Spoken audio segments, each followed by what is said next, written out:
neuron here and light up at the same time. So this is the imaging of this movie. So you can see we circle this cluster. They fire together. So you can circle each individual neuron and look over the time. So you see this calcium or GCAM trace. So you see a group of neurons fire together. So we call this cluster firing. So on average, they fire about more than 4 times per hour. At a similar time, there's also singly firing neurons, not in a cluster, but singly firing neurons. They fire not in synchrony as shown here. And we also look at the different nerve injury model. Here we use a chronic constriction injury model. We also find this cluster firing in the mice. So this is naive mice. You don't see any cluster firing.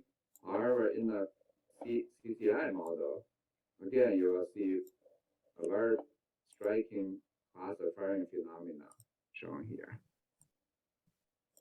So then we try to look at what kind of model can give rise to this cluster firing. So again, for naive animal, we don't see there's a significant increase of number of cluster firing events in the mice. So on average, you see around 50% mice have this cluster firing phenomena.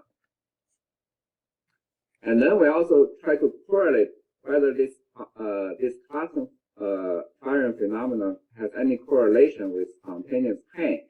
So basically, before we do this GCAM imaging, we put the animal and the videotape to look at the spontaneous paw lifting, shaking, or guarding, or leaking behavior. We found that there's a strong correlation for the mice with the cluster firing. So the mice with the cluster firing has a significant higher spontaneous pain score compared to the SNI mice without cluster firing, and also has a significantly higher spontaneous pain over the naive animal. And this also have a very strong positive correlation between cluster firing frequency and duration with the pain scores. However, the evoked pain is no difference between the mice with cluster firing and without cluster firing. So it seems the spontaneous pain behavior directly correlate with cluster firing, but the evoked pain has not much correlation with cluster firing. We also want to know how this cluster firing occurs. So first we look at whether this is mediated by gap junction. So the previous study showed, also including our study, showed the neuron after injury there can be a gap junction upregulation to link the DRG neuron in the nearby DRG neuron. However, in this case, when we add a gap junction blocker, carbamazepine, onto the DRG, we found blocking the gap junction has no effect on cluster firing. So this event is gap junction independent event. We also want to know whether the cluster firing comes from peripheral nerve injury site or from DRG ganglion themselves. So we did a simple experiment by applying lidocaine at different locations. First, we apply lidocaine at the neuroma in the peripheral at the injury site, or apply lidocaine on top of the DRG. And here is the summary of the data. So when we found that for the cluster firing, if you add the lidocaine on top of DRG, you can completely eliminate the cluster firing phenomenon. However, if you apply lidocaine onto the neuroma on the peripheral, it has no effect. On the other hand, if you remember, we also find the singly firing, asynchronous firing neurons. In those events, apply lidocaine on the neuroma, that can significantly reduce the singly firing neuron, and again, on top of the DRG, application of lidocaine that also can completely eliminate singly firing neuron. So basically, on this study, we found, we showed it is the ganglion themselves is the source of the class of firing, not from the peripheral injury side. So then we noticed the cluster firing, the cluster is not randomly distributed over DRGs. So each circle here represents one cluster of neurons. And you can see the cluster mainly located near the nerve root, nerve entry zone. So this location reminds us of the previous study done by several labs, including Marshall DeWorth's lab. And they noticed after nerve injury, there's a sympathetic nerve innervation into the human DRG is shown here. And that location very mimics the location of a cluster firing. And another study done by Xinzhong lab using tyrosine hydroxylase pH staining, they also find after nerve injury, there's an innervation of sympathetic nerve into rodent DRG. So then we want to know whether this sympathetic nerve innervation can be visualized using a different approach. So we found that there's a mouse line called the FOX2B. So FOX2B is a subset expressing sympathetic neuron, but not in sensory neuron. So we use a FOX2B cree to cross TT tomato mice to label the sympathetic nerve with a red fluorescence. And then on top of that, we also express the GFP into all the DRG neurons. As you can see here, after SNI nerve injury, there's a significant sympathetic nerve innervation into the DRG, whereas in naive mice, there's not much sympathetic nerve innervation. So we also did a retrograde labeling experiment to confirm this sympathetic nerve innervation. So after SNI injury, so we inject the retrograde dye, CTD, into the DRG, L4 DRG, and then we take out the L3 sympathetic ganglion and do the staining. So as it's shown here, after SNI, you see a lot of retro-labeled positive neuron in sympathetic ganglion, much higher number compared to the naive mice. Here's the quantification. So confirming that the adjacent sympathetic nerve can innervate DRG neuron after SNI injuries. So in addition, we did a correlation study to label the sympathetic nerve at the same time imaging the cluster firing. So by doing this, we found where there is at the location of the sympathetic nerve innervation after nerve injury, there is a cluster firing neuron shown here. So suggest the cluster firing site co-localized with the site of sympathetic nerve sprouting. And then we also use a pharmacological inhibition to inhibit sympathetic nerve activity by using this 6-hydroxydopamine to inhibit sympathetic nerve activity. So we found by applying 6-hydroxydopamine on top of the DRG, you can significantly reduce the cluster firing shown here. Here, the saline control has no effect. So again, the number of cluster firing, the number of firing per hour, the number of cluster neuron is also significantly reduced after blocking the sympathetic activity. However, the singly firing neuron has was not affected by the treatment. And again, sympathetic blocking can significantly reduce the spontaneous pain score. We also use a chemogenetic approach to inhibit the sympathetic ganglion. So we use a FOX2B, the Cree line, to specifically express inhibitory dread into the DRG neuron, and then add a CNO to inhibit sympathetic neurons activity. As you can see here, after the CNO treatment, the cluster firing was significantly reduced in this animal, and also the spontaneous pain activity is also reduced. In addition, we collaborate with Jimin Zhang's lab.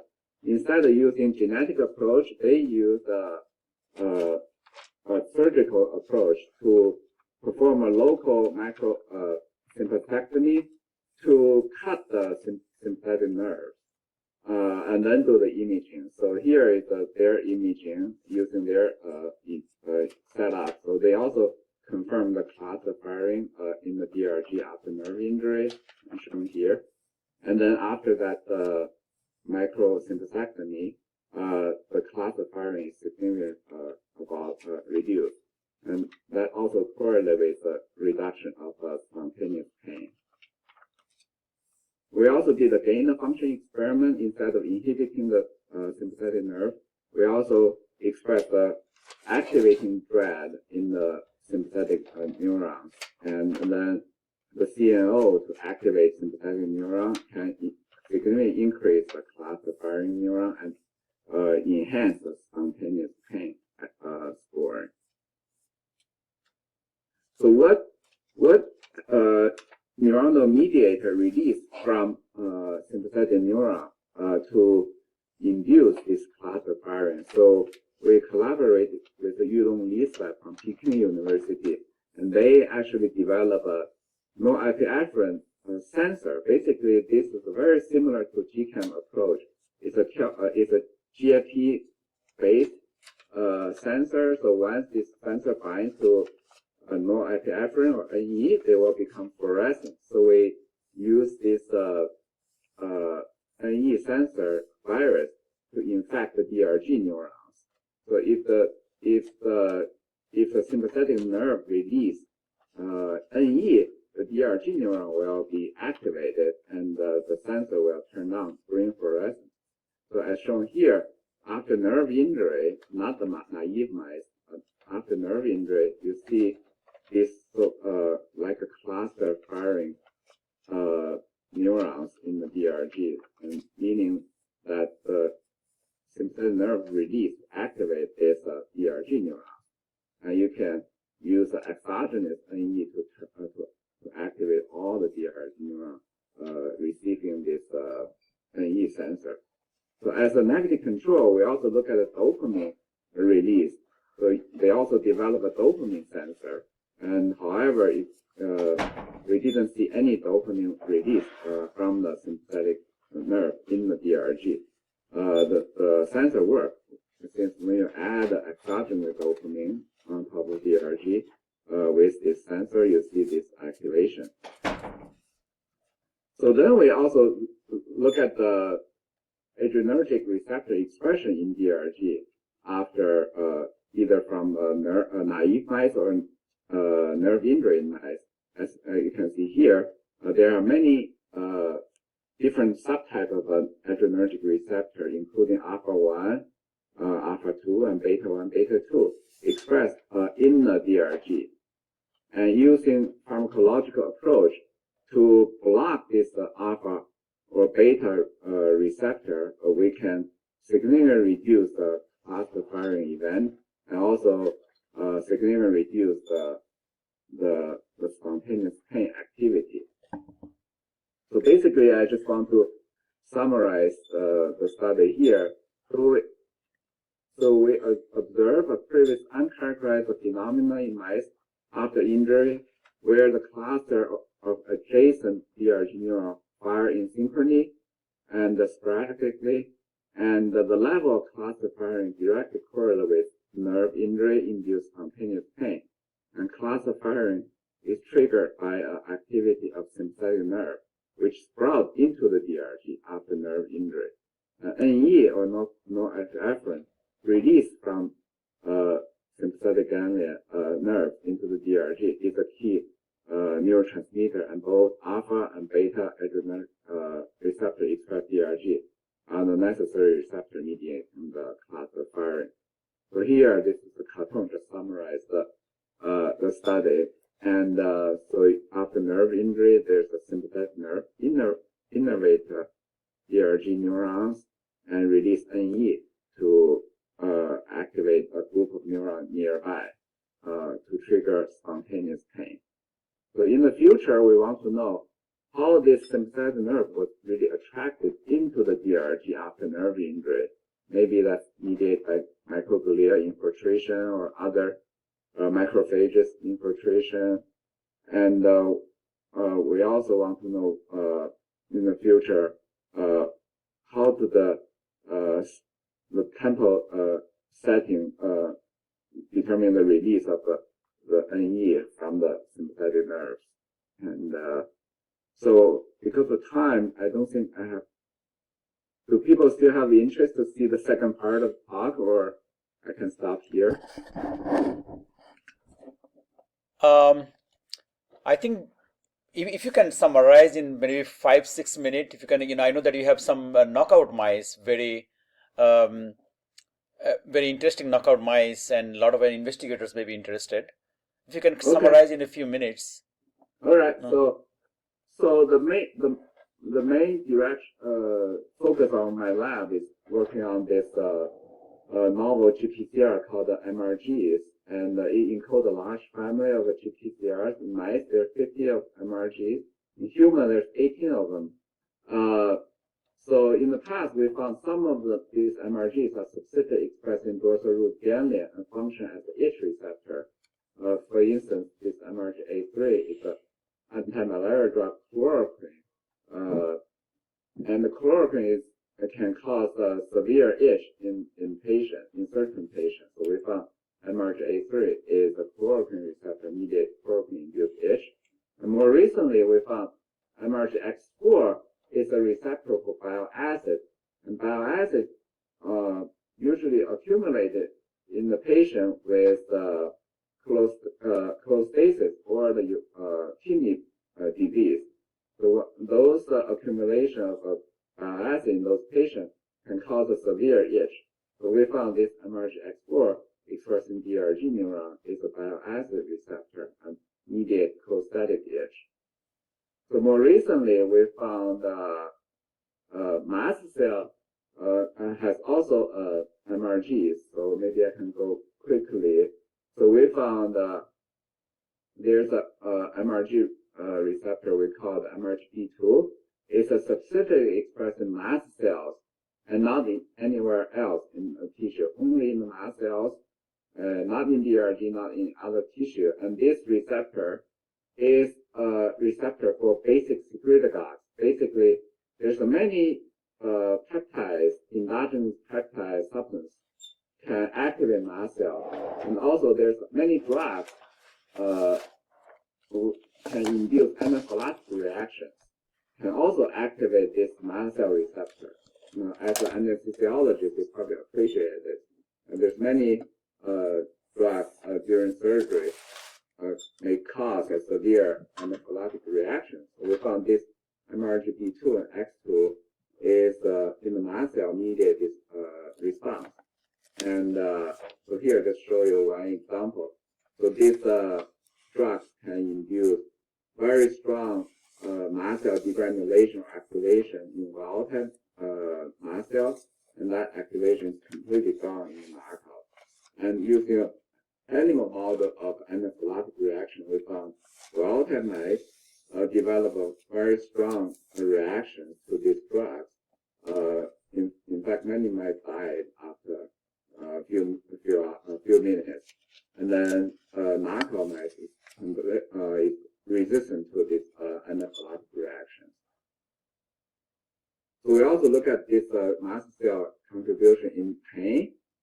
And so as many of you know, like substance P is a key neuropeptide mediating neurogenic inflammation after injury, and substance P can release from injured nerves and activate nearby mast cells to induce inflammation and pain.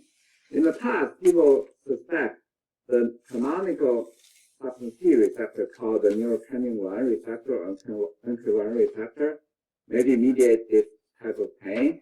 So companies have developed antagonists targeting this NK1 receptor. However, the clinical trials experience disappointing for this antagonist without any clear analgesic effect.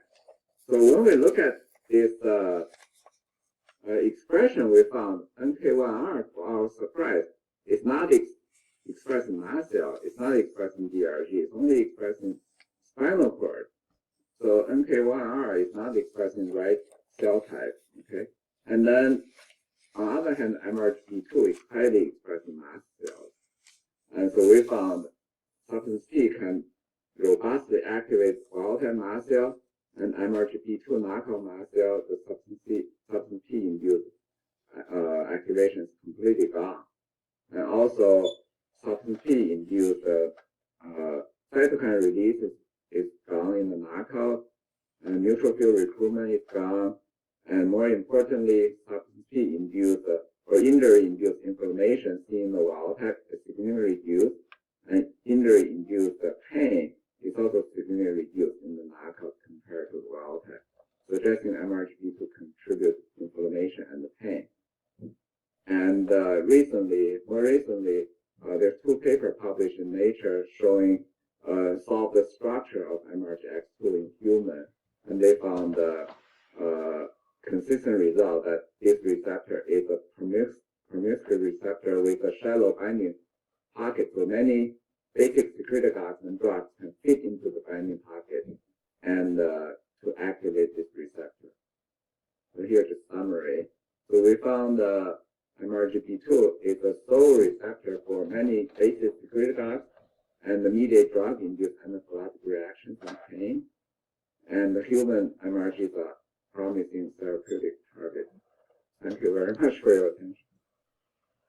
Could I ask one question, Dr. Dong? Yes. First of all, thank you very much for